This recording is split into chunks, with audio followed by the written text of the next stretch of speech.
Quando a gente está falando de DeFi, aplicações de mercado financeiro, você lembra, para mim, me lembra muita coisa de DeFi e de stablecoins, né? Por assimilação ali, né? DeFi acho que ficou uma coisa muito legal, mas que começa a andar muito quando a gente tem stablecoins. Como é que é essa questão de stablecoins dentro da rede Stellar? Tem várias que nem a gente tem nas redes públicas, como o STC, o STT, etc. Ou não, tem uma da Stellar. Como é que funciona isso lá, Roberto? É ótima pergunta. Assim, resgatando um pouco missão, né, e talvez uma coisa que eu podia ter deixado mais claro no começo, quando a gente fala de Stellar, a gente está falando do protocolo, da rede, né, uma rede completamente aberta, código-fonte aberto, GitHub para contribuição de desenvolvedores, enfim. Quando a gente fala da Fundação Stellar, que é onde eu trabalho, é uma empresa que foi incorporada pelos fundadores no primeiro round de funding da Stellar há bastante tempo atrás, e a fundação, ela não dita nada, mas ela facilita a governança, do ponto de vista de organizar as votações, organizar a implementação das melhorias do protocolo que foram votadas pelos desenvolvedores e pelos nós validadores. Então, estou contando isso porque, do ponto de vista da fundação, a gente tem uma missão, né? A gente precisa organizar como é que a gente aloca recursos. E a nossa visão, a nossa missão vem de uma frase em inglês, mas que basicamente fala sobre inclusão financeira. Fala Equitable Access to Financial Systems, né? Que seria, sei lá, em português, acesso igualitário a sistemas financeiros. Eu acho meio chato de É. traduzir essa frase. Mas, acima de tudo, está falando sobre acesso, inclusão financeira, né?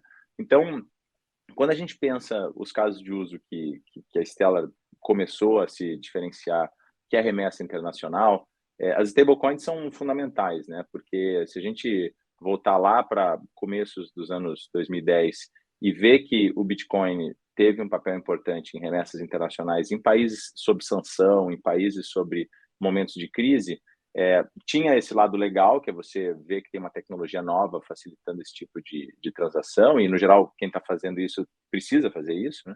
É, mas tem o lado de que a volatilidade do ativo que estava sendo usado para remessa internacional, se o settlement não fosse muito rápido no off-chain, né, na parte que Nas deixa duas de ser pontas. cripto e vira dinheiro, Hum. a pessoa poderia perder. Podia ganhar também, mas não era esse o objetivo, né? A gente não está falando de transações de especulação, a gente está falando de transações de movimentação de dinheiro. Então, os primeiros corredores, por exemplo, que desenvolveram na Stellar foi, por exemplo, com a Venezuela, né? Então, havia muito dinheiro saindo da Venezuela, ou indo dos Estados Unidos para a Venezuela, por exemplo. Óbvio que tinha uma arbitragem muito grande, era um mercado totalmente informal, mas se o cara comprava o Bitcoin no Brasil, nos Estados Unidos num dia, mandava para a Venezuela e a pessoa só conseguia resgatar 5 dias depois, pode ser que ela tenha perdido 20% do valor da remessa. Podia ganhar também, como eu falei, mas não era esse o objetivo. Então, as stablecoins, logo de início, ficaram claro para nós que seriam um caminho óbvio, né? E sendo bem honesto, eu acho que a Stellar começou com stablecoins, eu não estava na Stellar, eu comecei a trabalhar indiretamente com a Stellar em 2019. A Stellar já tem stablecoins desde 2015, então nem chamava stablecoin. Chamavam só digital money, né, ou digital currency.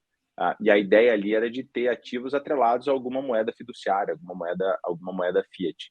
Mas com o tempo, e respondendo a tua pergunta, hoje a gente tem algo em torno de 20 stablecoins na Stellar, e a gente, na verdade, acompanha um indicador um pouco mais amplo chamado Relevant Assets, que são ativos digitais atrelados a ativos financeiros. Então, eles podem ser uma moeda fiat, né, uma moeda fiduciária, mas pode ser um derivativo, pode ser um título de dívida pública, privada, pode ser tokenização de commodity, como ouro, real estate, né? Então, esse tipo de ativo a gente monitora de perto, porque, acima de tudo, a gente quer que esses projetos tenham sucesso.